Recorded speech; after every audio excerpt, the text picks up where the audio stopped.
Bonjour les amis, de nouveau dans un cadre un peu inhabituel, mais je me devais de réagir encore une fois et d'analyser un peu les images, parce qu'il y a beaucoup de créateurs de contenu, de youtubeurs ou de journalistes qui ont pu être invités par Nintendo, notamment je crois que c'est en Allemagne, pour aller jouer 1 heure à Zelda Tears of the Kingdom. Donc beaucoup de joueurs ont ramené leurs images, les ont commentées, etc.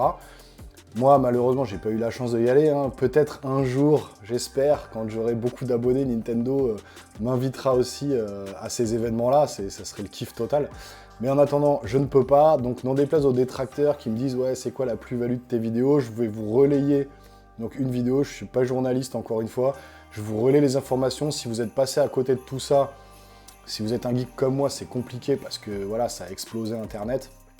Donc vous pourrez aller voir ces différents youtubeurs qui ont donné leur analyse, et il y a un site notamment GameXplain, je crois, qui a ramené ces vidéos et qui en a compilé 14 minutes sans parler dessus. Donc je vais reprendre sa vidéo directement pour vous la commenter. Mais voilà, en tout cas, c'est pas ma vidéo, c'est celle de GameXplain. Je vous mettrai dans le commentaire, dans le lien, dans la description, je vous mettrai la chaîne YouTube de GameXplain si vous voulez aller voir directement leur chaîne. En tout cas, la vidéo vient de leur chaîne, comme ça je suis totalement transparent avec vous, il n'y a pas de filouterie de quoi que ce soit. Voilà, moi je prends cette vidéo sur YouTube et on l'analyse ensemble et on voit un peu ce que ça donne. Donc voilà, j'ai déjà vu toutes les autres vidéos, mais voilà, on va essayer d'analyser un petit peu tout ça, il y a des trucs assez intéressants. Donc c'est parti, on lance la vidéo et on l'analyse ensemble. Allez, go!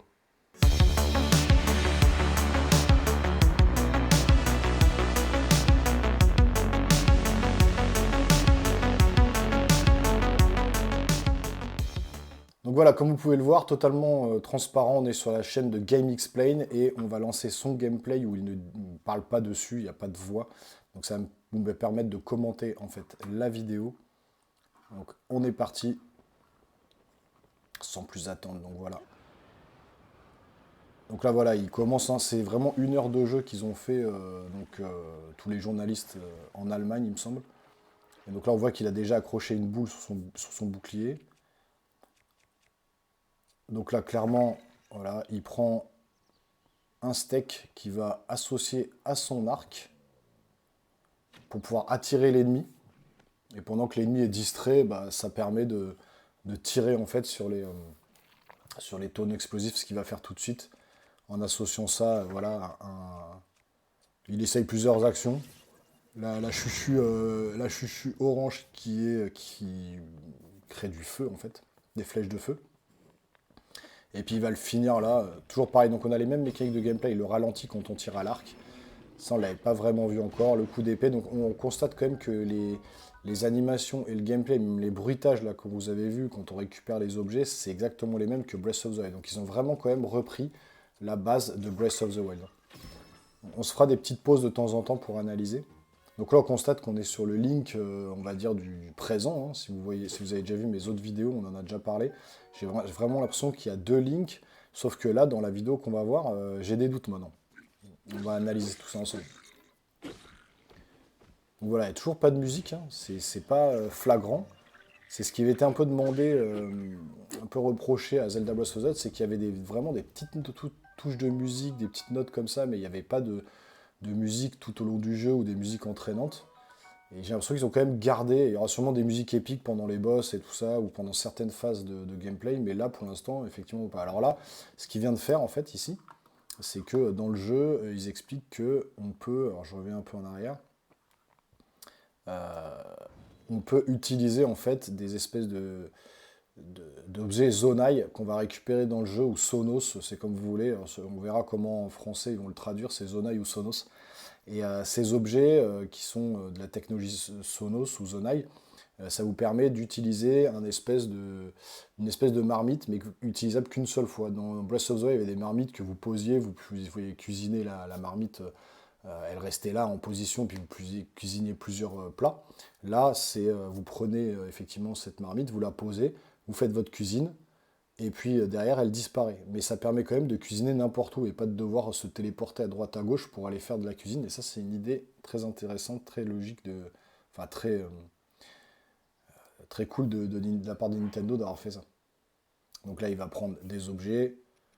Ouais, c'est exactement le même menu, hein. On remarque que c'est vraiment exactement le même menu. Il y a quelques petites choses qui diffèrent, mais sans quoi c'est quand même exactement la même chose. Avec Link qui apparaît à droite, on constate que les textures sont un peu plus fines. On est en Full HD là. Donc là, la fameuse cuisine avec la fameuse musique, on retrouve ça. On va pas être perdu, hein. Pour ceux qui ont fait Breath of the Wild, on sera pas perdu, hein. Bien sûr, le jeu sera complètement traduit en français, bien évidemment. Ça, c'est logique. Et donc là, on peut se rendre compte aussi, on verra après, mais de la distance d'affichage qui est quand même assez grande. On voit qu'il y a un petit gap encore quand même avec Breath of the Wild. Il fallait savoir que Breath of the Wild à l'époque était sorti sur Wii U. Et donc ils avaient dû le faire sur deux plateformes. Et donc forcément, il y avait eu ça avait tiré un peu le jeu vers le bas sur la Switch. Là, ça a été exclusivement développé pour la Switch, donc il y aura forcément un petit gap technique. Pas beaucoup, mais un petit gap. Là, ce qu'il a fait, il a utilisé reverse, donc le rewind, il a remis la boule en arrière, ça lui a permis de tirer. Là, il a fabriqué un espèce de vaisseau qui vole, un planeur avec des réacteurs et des batteries. On voit les batteries qui s'épuisent. Donc il peut quand même voyager sur une assez grande distance en sachant qu'il a déjà une dizaine de cœurs. Donc, puis on voit la barre d'énergie, la barre d'endurance qui est déjà assez élevée. Donc ils les ont fait jouer sur certaines phases de gameplay. Là, on va voir la possibilité de monter donc, directement au plafond. Une autre approche qui permet d'attaquer certains camps. Enfin, je crois que c'est cette partie-là où là, il va associer peut-être autre chose. Donc là, il a associé deux bâtons. On voit qu'on peut enlever l'association qu'on vient de faire. C'est pas irréversible. Donc on peut associer un bâton avec une pioche ou ce qu'on veut, mais l'enlever après. Et donc là, il a fusionné voilà, un os avec une espèce de petite lance. Là, on voit que c'est assez facile à fabriquer. Donc là, il va fabriquer une montgolfière. Donc il va poser effectivement le ballon sur des planches en bois. Ces planches en bois, il va les coller ensemble pour faire une cabine en fait. Et pouvoir s'envoler avec. Donc là, il a fait un truc assez rapide. Il aurait pu construire une petite nacelle beaucoup plus évoluée. Mais là, il va prendre un émetteur de flamme là, qui lui permet, avec le souffle chaud, de faire monter en fait le ballon. Donc on voit qu'il y aura beaucoup de possibilités. On peut effectivement tourner l'objet dans tous les sens. Donc il y aura vraiment la physique du jeu apparemment et va être hyper importante. C'est-à-dire que si vous mettez les flammes comme ça, un peu en diagonale ou en hauteur, ça n'aura pas la même incidence sur le déplacement de la montgolfière. Pareil, si vous mettez des fusées, dans ce sens-là, la plateforme partira en diagonale. Si vous la mettez en haut, elle partira en haut. Donc il y a vraiment une physique apparemment qui est très logique et intéressante en fait dans ce jeu, quoi. La physique a vraiment son importance. Donc là, il est dans un camp d'ennemis. On voit qu'il y a un bokoblin qui est beaucoup plus gros que les autres. Donc là, il se fait attaquer un peu de toutes parts. Là, on voit qu'il y a une pierre qui va renvoyer à l'ennemi de l'autre côté, qui va le toucher en faisant le rewind. Donc là, la paravoile qui est customisable. Si vous voyez, là, la paravoile, elle a une couleur différente et on pourra la customiser dans le jeu. Donc là, il va se fail complètement le joueur de GameXplain, parce que là, il prend son arc pour avoir le ralenti, mais il va pas tomber dans l'eau, et bam, il va s'écraser au sol, et il va mourir.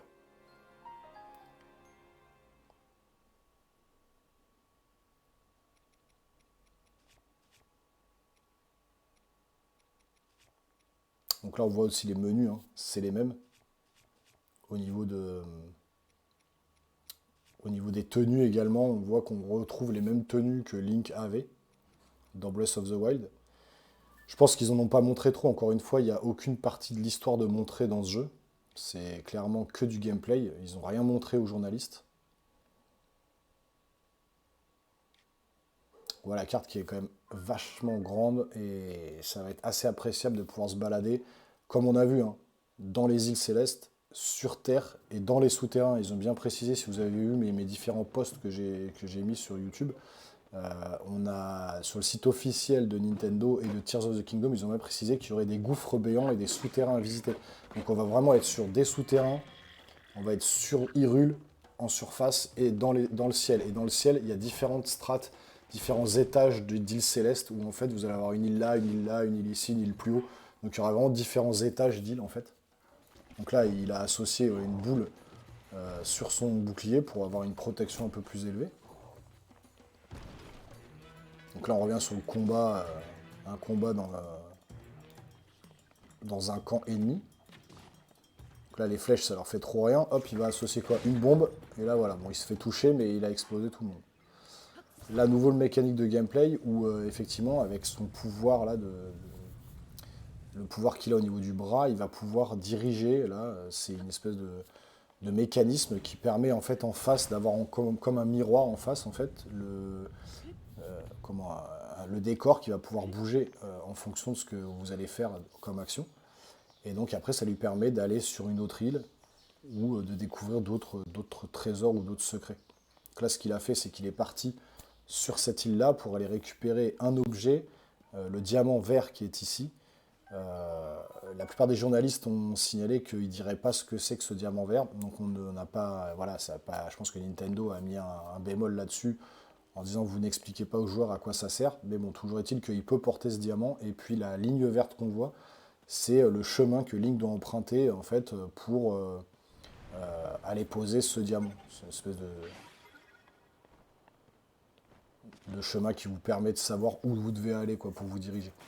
Là, pareil, les journalistes devaient vider en fait un bassin. Ils avaient plusieurs possibilités pour le vider. Donc, il fallait soulever en fait la trappe pour vider l'eau d'un bassin à l'autre. Et il y avait plusieurs possibilités de le faire. On pouvait poser des rondins directement sur le mécanisme. On pouvait utiliser l'arrêt du temps pour pouvoir arrêter la plateforme, celle qui vient de soulever. Voilà. Donc là, on voit que ça se baisse, l'eau coule, mais que s'il le lâche, bah forcément, bah, ça fait redescendre la plateforme. Et du coup, l'eau revient dans le bassin. Donc il faut qu'il trouve un moyen de le faire. Donc soit, effectivement, il va bloquer. Là, on va voir comment il va faire, justement, sa technique. Il y a plusieurs manières d'aborder l'énigme, on va dire. Donc, il a cette possibilité-là. Il peut figer le temps pour arrêter la plaque et puis descendre très rapidement, récupérer le coffre qu'il y a au fond et puis les poissons. Ou alors, il aura d'autres possibilités. Voilà, je pense il va opter pour cette option-là. Voilà, il fait rewind, donc ça remonte le temps, et le temps que ça remonte le temps, bah, ça lui permet d'aller ouvrir le coffre. Donc voilà, plusieurs possibilités. Il aurait pu mettre un rondin, coller deux rondins, le poser sur le mécanisme pour laisser la porte ouverte. Donc il y a vraiment plusieurs possibilités d'action. Et donc là, voilà, là on voit qu'il peut, d'une île à l'autre, traverser en fait, avec cette petite animation qui est vraiment stylée, comme s'il nageait en fait dans le rocher, et hop, il ressort par-dessus. Donc ça, mécanique de gameplay qui sera très intéressante. Et là, on voit tout de suite qu'on est sur un autre Link. On est sur le Link, les cheveux lâchés, avec les bottes qui sont différentes, mais on est toujours sur le même style de gameplay. Donc est-ce que c'est juste, c'est là que je voulais en venir avec vous, est-ce que c'est juste une tenue en fait? Et Nintendo nous aurait caché ça depuis le début, en mode, voilà, on va vous faire croire qu'il y a deux Link, mais en fait c'est juste la tenue qui change. Parce que là on voit clairement qu'il est sur les mêmes mécaniques de gameplay que le Zelda qu'on voyait avant, que j'appelle le Zelda du présent. Et celui-là, ça serait le Zelda du passé. Mais on voit qu'il est sur les mêmes mécaniques de gameplay, les mêmes styles de jeu, les mêmes nombres de cœurs, etc., les mêmes îles célestes. Donc est-ce que c'est pas juste une tenue en fait? Et en fait, on se serait fait vraiment des films pour rien, ou alors Nintendo a fait exprès de cacher ce truc-là aux journalistes pour leur faire croire que c'est le même personnage, et puis en fait, on verra après que ce sera un personnage différent. Est-ce qu'ils n'ont pas cette heure de gameplay, ils l'ont pas modifié exprès pour ces journalistes-là? Je sais pas, mais clairement on dirait que là c'est du coup le même Link en fait, sauf qu'il a les cheveux lâchés, une autre tenue quoi. Donc ça on le verra vraiment avec le jeu final. Ce sera intéressant de voir s'ils nous ont arnaqué ou non quoi en fait.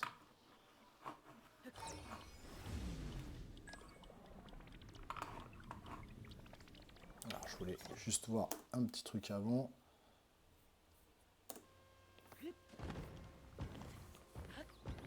Donc voilà, bon, voilà, on voit très bien que si on fait tomber son, son vaisseau, enfin l'objet qu'on a fabriqué à l'envers, on peut le retourner pour après pouvoir le réutiliser. Voilà, donc il n'y a pas de difficulté là-dessus. Juste qu'il le repose au bon endroit pour pouvoir s'envoler, voilà, sinon il va percuter quelque chose. Et donc là, il a mis des roquettes. Voilà. Donc là, il met une roquette, voilà, vous voyez, qui part un petit peu plus vers le haut. Voilà, ce qui va lui permettre de s'envoler beaucoup plus haut. Voilà, et vraiment cette mécanique qui est vraiment importante. où effectivement, ça va beaucoup jouer la façon dont vous allez disposer les éléments sur vos objets, quoi. Donc là, même pendant qu'il est... il peut lâcher le manche, le reprendre, donc c'est vraiment stylé. Donc là, flèche de feu, mais un peu trop près, puisque forcément, bah, il se fait toucher. Alors, on va voir ce qu'il va faire. Donc, chuchu verte, chuchu blanche normalement, voilà, c'est pour geler l'ennemi. Donc, Nintendo avait donné des images de gameplay directement aux journalistes, et d'autres où les journalistes pouvaient capturer leur propre image. Ça, je pense que c'est une image que Nintendo a donnée, puisque je l'ai vu sur plusieurs vidéos. Et donc là, on voit qu'il a envoyé, en fait, sur un ennemi, ou même deux ennemis, une espèce de fumée qui va les rendre complètement fous, et qui vont attaquer les autres ennemis. Donc il y aura vraiment des approches intéressantes dans les différents camps. Alors là, c'est les gachapons, en fait. C'est là que vous allez trouver tous les éléments qui vous permettent de fabriquer les objets. Quand vous tuez des ennemis, vous allez récupérer ces Zonai Charge là, qui va poser dans le gachapon. Comme les jeux japonais où vous mettez une pièce et vous récupérez une boule avec un petit jouet à l'intérieur. C'est exactement le même style, sauf que là, les boules vont tomber et ça va vous permettre, voilà, il y en a beaucoup, bah, d'avoir tous les petites objets Zonai là qui vous permettent de fabriquer bah, les fusées, le feu, etc. C'est l'option juste après la nourriture à droite, justement, quand vous faites R. C'est cette option-là où vous avez tous ces petits objets qui vous permettront de fabriquer en fait tous les éléments du jeu. Pour vous envoler, pour rouler, pour ce que vous voulez. Donc là, pareil, ils nous ont montré, ça c'est une image de Nintendo, je pense, où là, ils brûlent bah, de l'herbe, des feuilles mortes avec la gelée chuchu de feu, là, qui fait découvrir quoi? Un rocher, et je vous le donne en mille, en dessous, il y a quoi? Bah voilà. Il y a un Korogu, avec les 999 ou les 900 Korogu à trouver dans Breath of the Wild, là, qui donnait des crottes de Korogu. Donc j'espère que ça donnera un petit peu plus à la fin, parce qu'au final, ça ne donnait pas grand-chose à part compléter, faire de la complétion de jeu complète à 100%, en retrouvant ces Korogu, pour ceux qui aiment compléter les jeux à 100%.